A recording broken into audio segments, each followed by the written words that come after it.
It's a new video about photography, how to edit your pictures. This is taken straight out of my mini course. Hope you enjoy it. It can help you if you're a beginner, you don't know how to edit or use Lightroom. This is for you. Make sure you have your pictures in RAW, taken in RAW format, and you have an Adobe Lightroom subscription. If you don't, check the links in the description and let's get into it. Introduction to Lightroom. So this is Lightroom. This is the software. So first of all, we have the library up here with develop, map, book, slideshow, print, and web. There's probably many things that you can do. We will be mostly looking at library and develop as the two main sections. So in library, you can see these are some of the pictures that I've already imported. But the first thing that you will be doing is going down here to import. Click import, and then here. Here you will have your SD card that will appear down here, and then you will see all of your pictures in this area here. You will select them and you will click the button import. I've already imported my pictures, so we will just move on. Once you've imported them, you will be in this screen. At this point, we will move on to develop.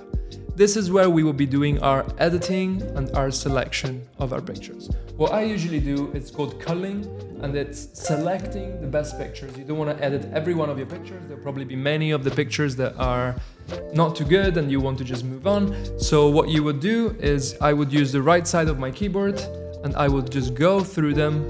And as I'm going through them, I would put a number, 1, 2, 3, or 4, or 5.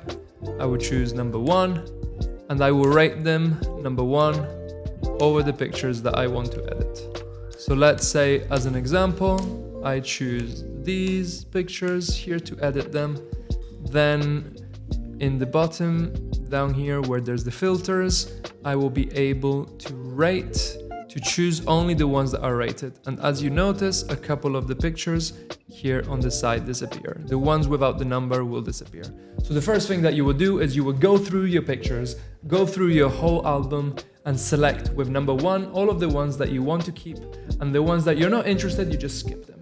This is the first part of the process that you do. Once you've imported your pictures, you go through them, select the best ones with just a number. And you can also do 1, 2, 3, or 4, or 5. And down here, as you can see, there's the option to just choose which ones do you want to see. Do you want to see number 1 and 2, or 1, 2, 3, or just 1? And that's just the basic. So once you have your pictures in the program, you want to do a couple of things. So first of all, let's choose this picture as an example. It's a really nice picture. It was taken in Italy quite some time ago. It has a kind of background, very bokeh background. It's quite blurry and it's a bit overexposed. And I see the color temperature maybe is not the best.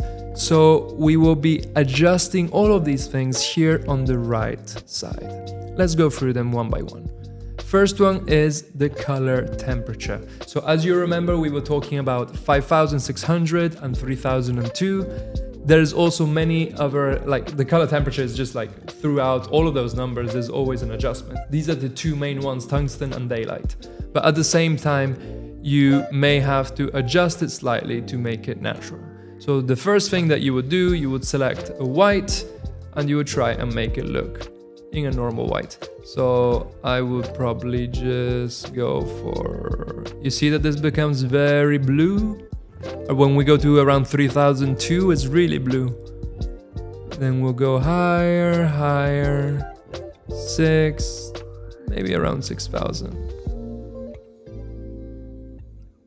Yeah, I like it a little bit warmer. So let's choose this. Second one is the tint. It kind of does the same thing, but instead of using your blues and yellows, as you see up here, it changes your greens and pinks. So if it's a bit too green, a bit too pink, you can touch this. Suggestion, don't touch either of these, get it right when you're taking the picture, and then you're fine. And it's so much better than you don't mess up the picture. Too many times the pictures get messed up too much because we play too much with these settings. So then we move to the next. Number 2, exposure. We see there's the exposure here, and this is just the exposure. So just like the normal exposure, it's the light of the overall image. So if we will go and increase it, you see it's like a nuclear bomb has gone off. If we go and decrease it, it becomes really dark. It's really fascinating. Do you see how much we can change the details? This is because this is raw. Okay. So this affects the overall exposure of every detail, from the darkest to the brightest ones. All of them are affected by exposure. Contrast, again, you can also just play with these to see what they do. Contrast, it'll bring more contrast in the overall picture. Usually it's good to push it just a little bit, but I won't touch it now. Highlights. Highlights will affect only the brightest parts of your picture. So if I will increase it a lot and decrease it a lot, do you see what happens? Look at the sea. Look at this part. Let's decrease a little bit the zoom. You see? Oh, the bokeh. Look at this. And just because it's raw, we still have some information.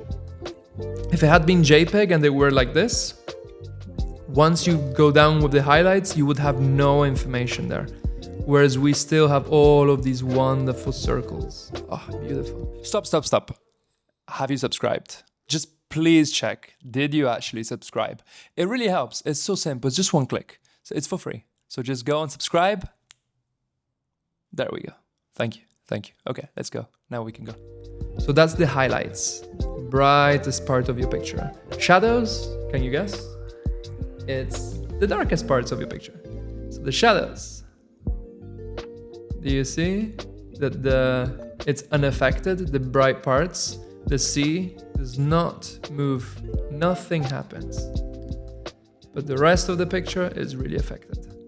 So all the shadows, all the dark parts, once you do like this, they'll become brighter. This is important because then you can customize every single part. Then we have the whites and the blacks. Whites, again, it's kind of the brightest parts, but it's the whites, so it's even higher. And then the blacks, it's even darker. So, this to be said, you don't have to change everything of this. It's not that important. But to adjust a few of them will help a lot, and we'll see. Texture, clarity, and dehaze, I hardly use them. Clarity, I use it just slightly. When it's a little bit out of focus, it brings a bit more clarity. So it's similar to contrast, it just becomes a lot sharper. So do you see what happens? It becomes really sharp or really soft. Again, don't play too much with it. It will look really fake. We don't want it to be fake. We don't want it to be AI. Dehaze, again, very similar. Vibrance for the colors, a lot more vibrant or black and white on the opposite way. And saturation, very similar. I'm not too sure exactly on the difference, but it's not as important. It's to do with colors. If you want a bit more colorful, then you can use those two. Okay, so what would we do with this picture? There's tons more of settings down here that we would not go into. Maybe just one is transform. So if you would, let's say your picture was crooked, so it was like this when you took it, and then it's like, oh no, it's terrible, what can I do about that?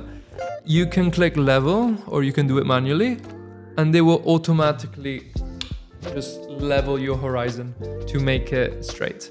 So that's a big blessing. Like I'm very fond of that. Oh, mistake. I use that quite a lot.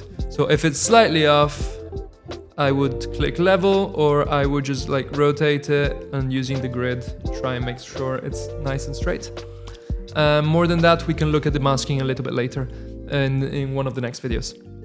So first of all, what you want to do is you want to set your overall exposure at the point that you're happy with. So I would probably increase slightly the exposure, bring down the highlights so that I have as much detail as I can from this wonderful sea. Bring up slightly the shadows probably, and the contrast slightly more, blacks down. One general thing, it's always good to bring the blacks down, because then it'll crush your blacks. Meaning that your shadows will look it's more contrasty. It's better, just crush your blacks. Shadows slightly up and blacks slightly down. It's a general thing I do. Contrast a little bit up, little bit of light, something like this. Maybe we can make it slightly warmer if we want. And again, it's nice. There's not too much more that I would do with this picture. You can make you can make her a lot brighter, but then it looks fake. You want always a bit of contrast. You remember we were talking about depth. We want it to look deep. So in the same way as you want it to look deep as a picture, you want it to look also contrasty, that there's some dark parts, some bright parts, there's a natural balance. Just like when you look around, it's not everything is well lit, there's a bit of contrast, and the same way in pictures you want to do that. Okay, so this is how to change the general settings of a picture. Let's do one more picture as another example. Let's take this wonderful couple, these wonderful friends of mine, I think it's Roa. And we can again increase a little bit the exposure, the shadows, bring down the blacks, a little more contrast. I think there's a bit too much light on her face now. Reduce slightly. Sometimes you don't have to change too much. So like in this case, as a general, I would do a few more things of masking, but I'll show you that in the next video. But as a general, I would just increase a little bit the exposure, a bit the contrast, bring down the highlights, and down the blacks. And this is a nice looking picture. You can always now up here choose your percentage of how much you want to zoom in. And this helps to just see the overall, it's nicer to go a bit closer sometimes. And I really like it. Then I'm quite happy with this. Perfect. Another thing here on the side, just before we go into the next video, we have some user presets. I'm going to give you one of my presets. I will be giving you one of these. And we will look more on how to use it as well and how it affects your picture. And we'll do it in one of the next videos. So for now, it's great. These are the basics. Please practice a bit. Choose a couple of the pictures you've taken. Choose a couple of the pictures you've taken and try and adjust them yourself. So try and adjust them yourselves. Play with it. Play with the exposure, contrast, highlight, shadows, and hope you were taking notes as to which one does what. And then we'll go to the next video. Hope this video could be helpful. Remember to grab your free preset in the link in the description. You find it straight away. Download it. There's a video guide helping you install it as well. And have fun, enjoy. Please let me know what you think about it, and see you in the next video.